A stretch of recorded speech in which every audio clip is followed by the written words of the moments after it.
All right, so we're getting quite far into it now, as in when I look, I see less that needs doing. So I'm probably going to take out these hairs here, but there's a few things on the jacket here. So what am I at? 80. So we're just going to take that down slightly. And that down. Oh, that's too much. Let's go down to 40.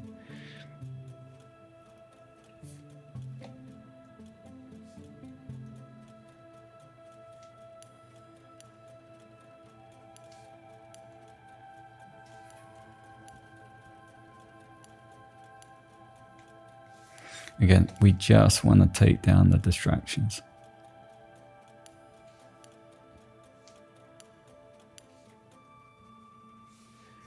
It's really mostly about that.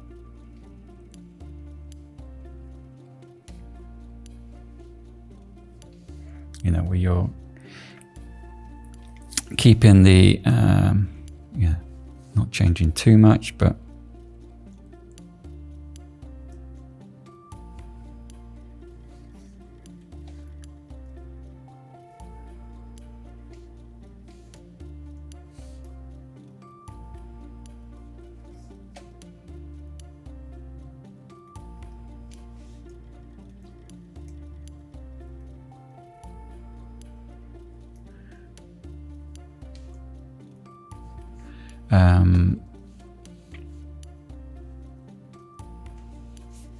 yeah, here, like you can literally, you don't really have to use the clone tool for this.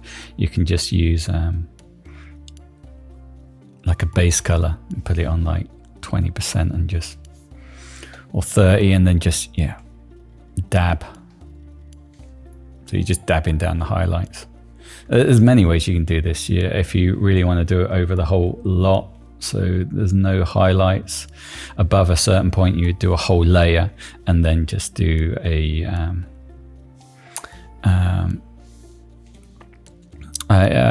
the underlining layer, a layer blend basically. But again, for something that I'm editing and I have the time to do it, I would rather do this. This as an editor, or for me anyway, is enjoyable. Many people would probably find this part tedious, but for me it's not. Editing, I've always been a photographer who when I take the shot, I'm thinking how I'm going to edit it. Okay, I'm not taking the shot and it's part of the process for me. They go hand in hand. It is not a tedious process. Like I've taken the photograph, now I've got to edit it. I look forward to the editing part. I would argue the more AI does and the more these plugins get better, the more it takes away the enjoyment of what I enjoy to do, what I enjoy doing with the editing. It does, don't get me wrong, there are certain things that I can now cut out. So selection's getting very good. And selecting a person, like before we had the tools, I would have to go around here and basically make my own selection, and not with probably using the pen tool or something, because this is not a hard edge, is it? It's a soft edge, so you have to create a soft blend between the two. But anyway, I have to do a lot of work to do that, and now I can just generally get it selected pretty quick, enough that I'll have to do a few adjustments, but it's a lot quicker than starting from scratch. And I used to have to do that, like the selection there wasn't a select person selection. But if you are learning Photoshop, at some point I think you should not use that, and you should teach yourself to make the selection, because problem solving is what I would say is the main learning curve for any program. Like, I don't know how to do this, I have to work out to do it. Maybe you watch a tutorial and then you have to try it, and then you have to physically do it, and then you do it and you move forward, and then that is another skill that you've learned. If you always are going to rely on the selection tools to do all the work for you, there become a time when it doesn't work and you won't be able to select it, or you'll just do a really bad selection, and you know, selecting areas and separating areas from other or objects, people, whatever it be, from other areas, so you can change that thing separately from everything else, is one of the powerful things about Photoshop. It's light photography. Like, if you learn to light something manually, then you'll understand what you're doing.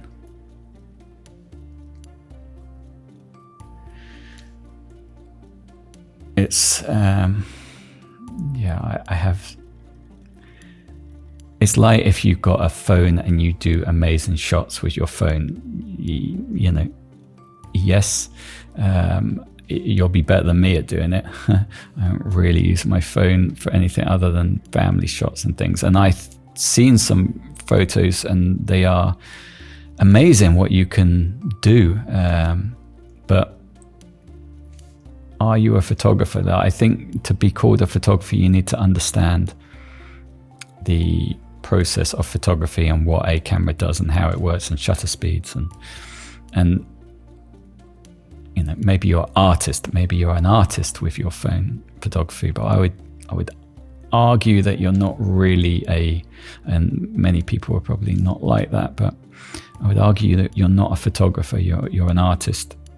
You've learned how to use your tool, but that tool that you're using, maybe I'm wrong, like maybe some of these cameras give you, but they're certainly, you know, the aperture are not going to range from 22 to 2.8.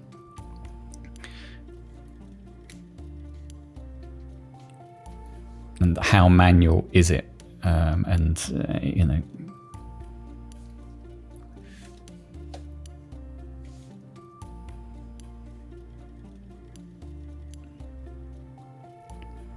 so yeah, I think once you've, you know, when you manually learn things, you are confronted by the limitations, and you have to learn something to get around them. If you rely on a tool to do it all, and it's very good, then the tool would do the work for you. But do you ever really learn you know, are you just pushing buttons, I guess? You know, as a painter, you have to learn painting. But if you can get, I don't know, a robot to understand gestures and you can just suggest things and push buttons, then, you know, I would argue you're not really a painter. And I know this is the digital world, and these tools get more impressive, and it opens the door to people who, you know, it may not be as quick and accessible, but if you want to say you can do Photoshop, then I would argue that you should learn Photoshop and not rely on every single tool that does most of the work for you. Like, if someone gives me an image, it is not, okay, I'm editing slow now, but I'm not do that for every job. But if someone gives me it's never really a no. It's I'm not sure if that's within your budget or worth the effort, or yeah, maybe. But you know, it's not about whether it can be done or not. It's about you know, how long it would take, and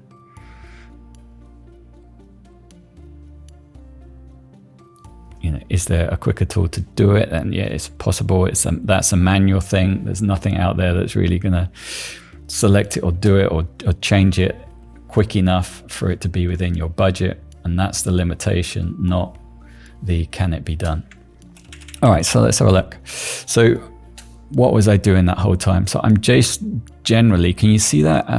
Yeah, this is on YouTube, so I'm not sure how much, but let's go about there.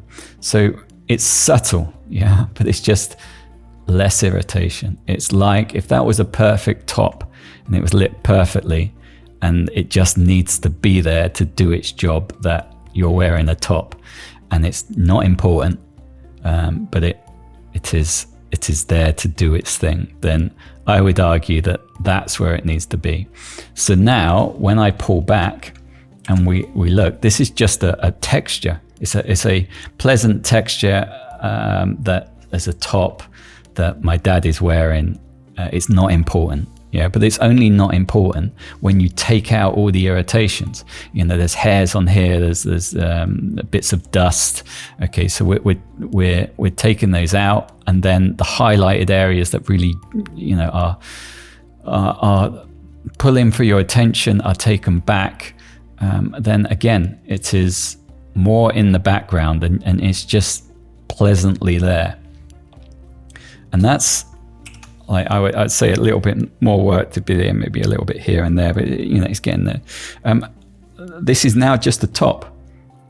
It has no other purpose. It's not interesting. It's irrelevant. It's just a top that he's wearing, and at the moment the blue in here is pulling your attention. You know, it's blue and everything, and yeah, you know, you can look at it and say it's not really an important part, but you know, again, it's an unnecessary distraction to where I really want you to engage, which is the eyes. And if we start to look at really what I'm achieving here, it's that it's really, you know, taking these points away, simplifying to the point where here is where you're engaging. So yeah, so what shall we do? We're going to carry on just doing a little bit here. Let's pull back one, because then you can sort of notice. Actually, it's sort of okay. What are we on 40? Let's go down to 30 and we just dial down some of these. You know, really here, there isn't a single point, I would say, anymore. There's just, you know, we're just maybe just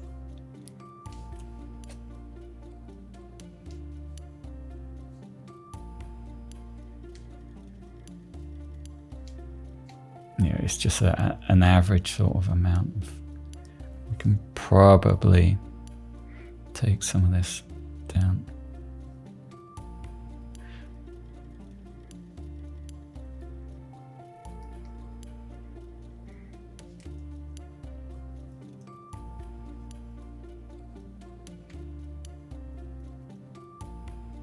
Yeah, I don't need to be using the clone tool here. You could just be using a brush that you've just taken the dark color from.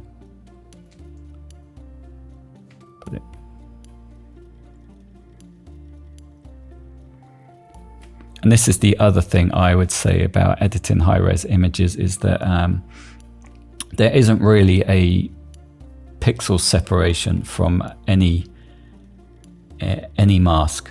Yeah, everything is a graduated mask. So there isn't like one black and then one white.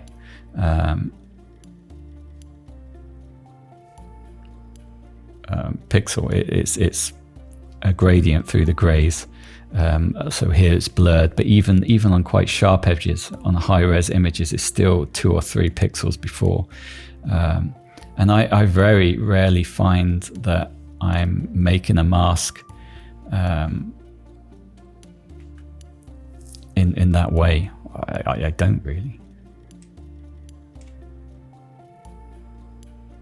I'm usually, like if I'm doing the background, just putting the background over the top of the person. I sometimes try the selection, the select subject, but it's okay. Like there's usually more of an edge than I want, so it's usually pushing towards that harder edge. And when I start doing something there, you'll notice it. So I generally just go over the top, and then with a brush I just bring it to the end, and then I get it nearly there, and maybe I have to touch it up a little bit or go over the top of it. So usually there's a mask, and then there's a few layers on top sorting out the problems with the mask to blend it. But again, that's on high res. Like here, on a high res image here, you're going to notice the errors. On a smaller image, you can just get away with a lot more. Maybe this is 4 hours editing, but if I was editing it smaller, it's even doing stuff like this and really maybe an hour or something. I don't know. Depends how picky I get, or how if it's for me, then I don't know. That sounds bad, as if I don't do the extra mile for a client, and I do. Don't get me wrong. I'm a perfectionist. I find it very hard not to do the extra mile. But I guess maybe for myself, I edit to the point where I'd never actually make any money if I edit in that degree, and then not charging the client for the amount. Like no one's not many people are gonna let you edit for 8 hours and charge 8 hours for an edit, and then I come to them and say, but look, I removed that hair going across there, and then that annoying one there, and now it's it's not that important for the shot. All right, so let's have a look here. I am going to take this hair out here.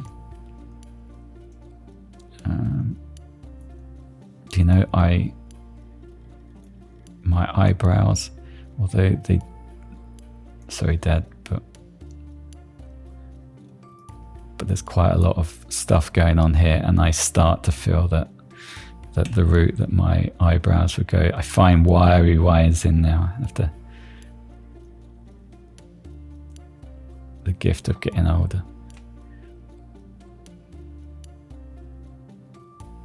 But it also adds character, of course. All right, so there's a dark hair here, which I'm going to take out.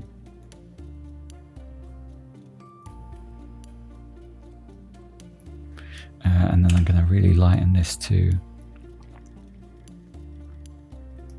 This is why at the start I took off the texture that I had added previously when I sort of color graded it, because as I do this, the negative way of editing with this is it creates smoothness, that's why I'm at like 90% or something when I'm taking stuff out, because I want to keep the texture.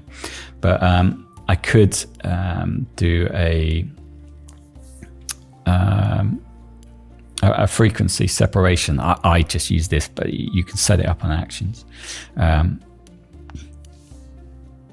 That's just something, saves me time, and I just have a plugin to do it, although now it's a subscription, so maybe, which is annoying for something where all I use is just 2 separation buttons, and that's it. I don't really use anything else. And then I haven't been bothered to hunt off something down, or I think I have actions that I haven't loaded back in. That's the trouble. You make these actions and then you upgrade Photoshop or this is a Xenon processor, so I sort of, anytime I upgraded it's water cooled and stuff, and so I built it and then I did a clean install, and then when you load up Photoshop, it's like you have to remember bring in all your brushes and everything, and if you do that a few times and you're not using let's say some actions, and I'm just using this, then I have to hunt down the actions again or redo them, and then you don't get around, and then you just pay the subscription, and then I don't know.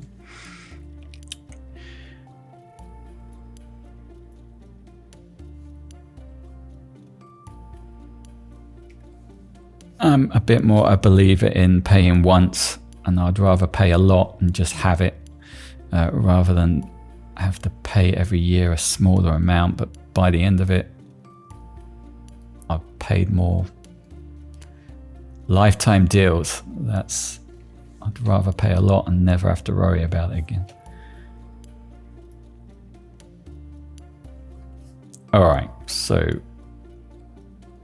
I want to keep that.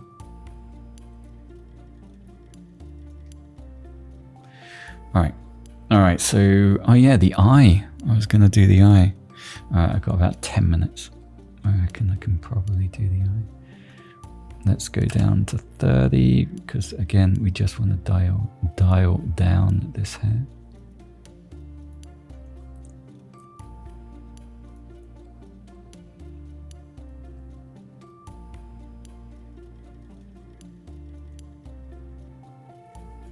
All right, we're going to take this one out.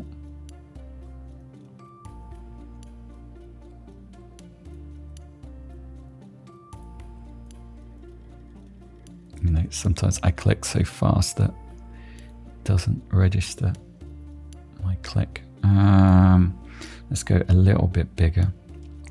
Let's go to 40.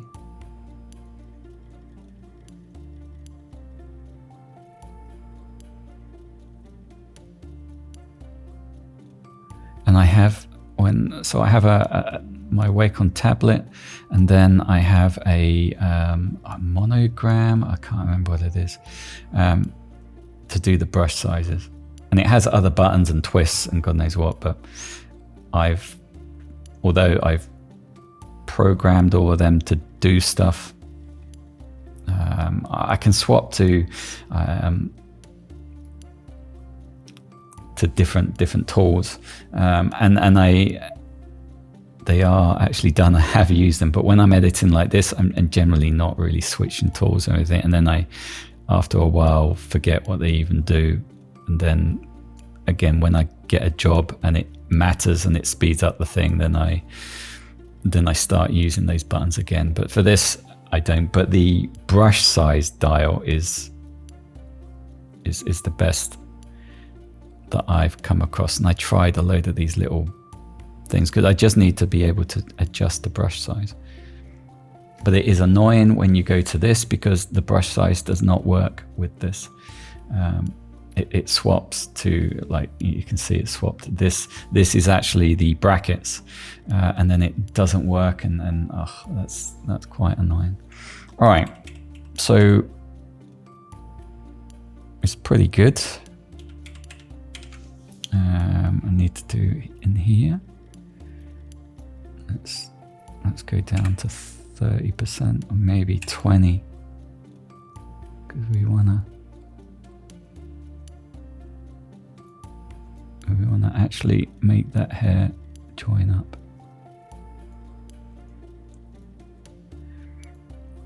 This is where you could get a brush and sample that color and just draw on the hair. And when I am doing that for the hair above, I'll come down and have a look if I need to draw any on. But when I'm doing this, I try and just keep the texture off the photo itself. All right, so we can sort of still see the hair a little bit. That's pretty good. And these, I don't know. Well, I'm going to take these ones out. But I don't know about the others.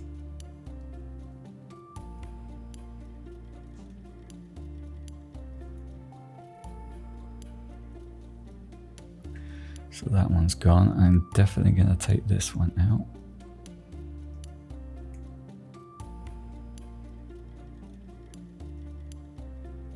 So here, like, it's quite hard to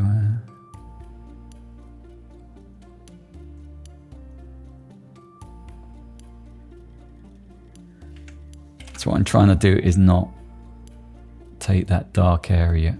Like here, there is a bit lighter, so I've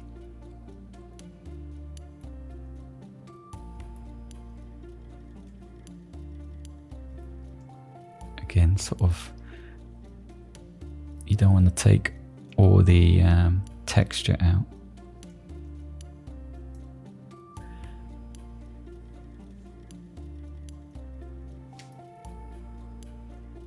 So now I have to sort of decide.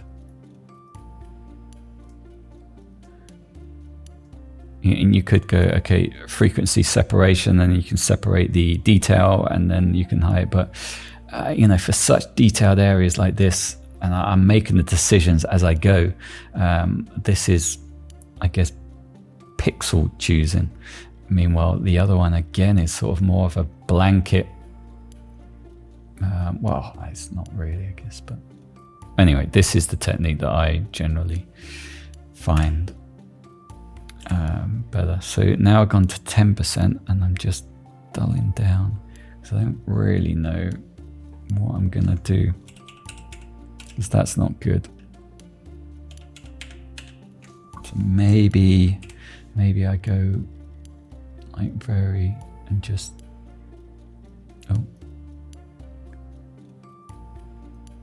like maybe that can go, and then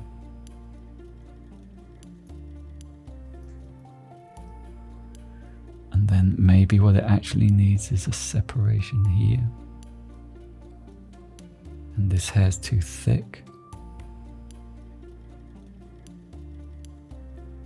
Maybe that's good. That can.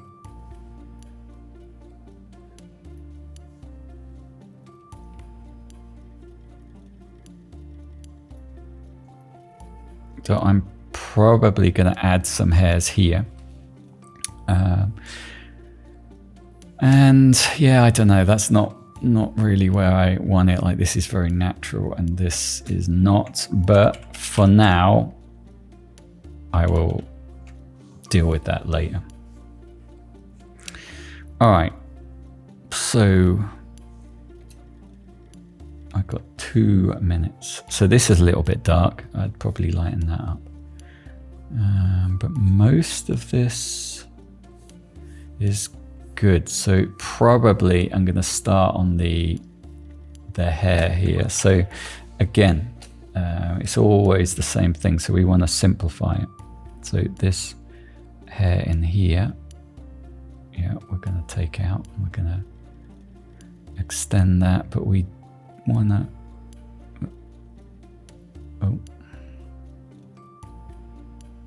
Yeah, something like, or we just take it out. We just take it out.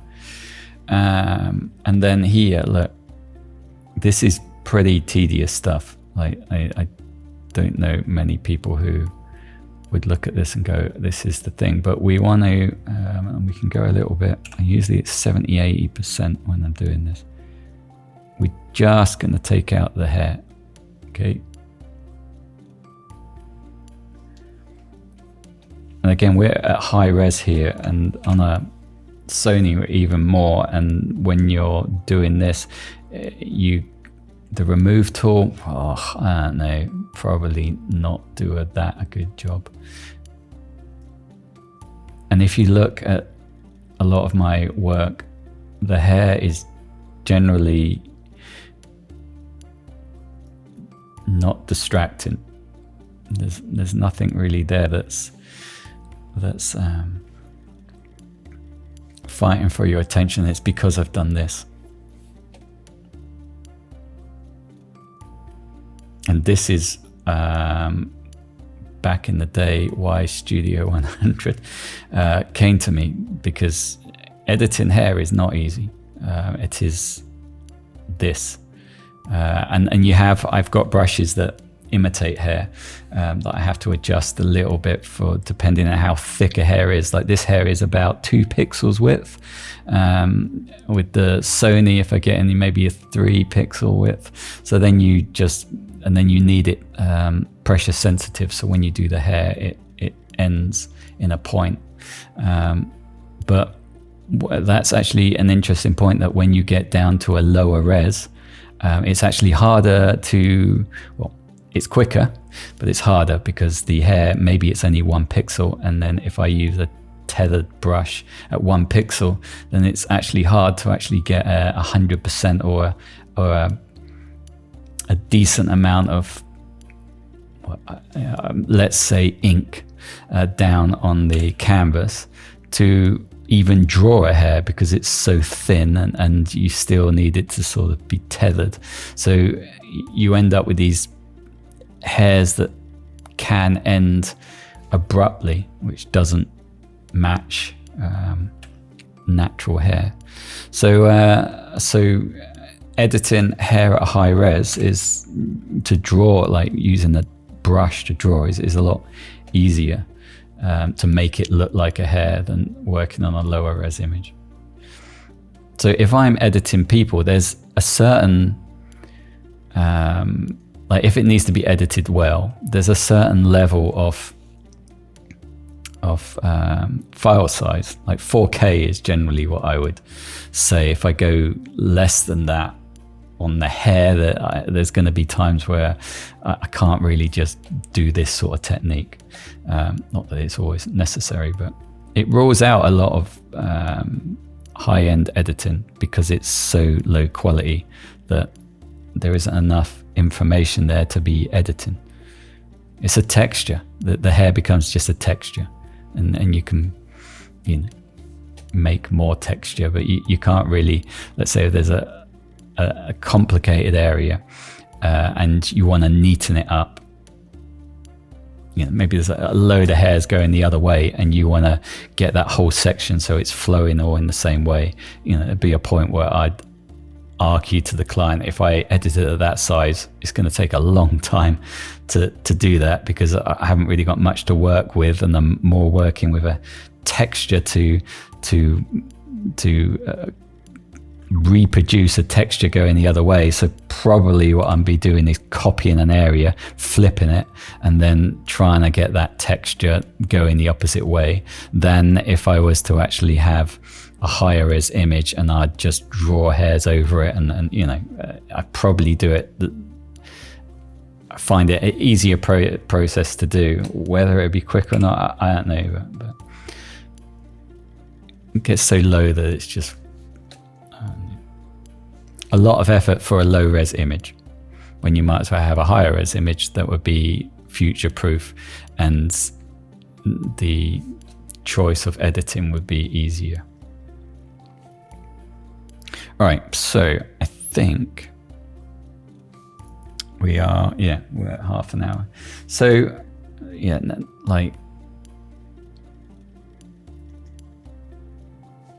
it is nice to have time to edit, to be honest. All right, so let's pull back.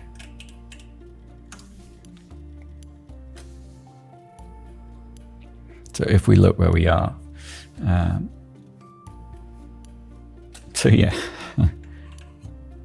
that's generally what my edits look like. But if you turn it on and off, it's subtle, but the more you do it, the more you focus. I need to darken these areas, and there's still a lot to do actually finishing off. But so next time I'm going to work on this hair, probably get some of these, but again, I don't want to go too far.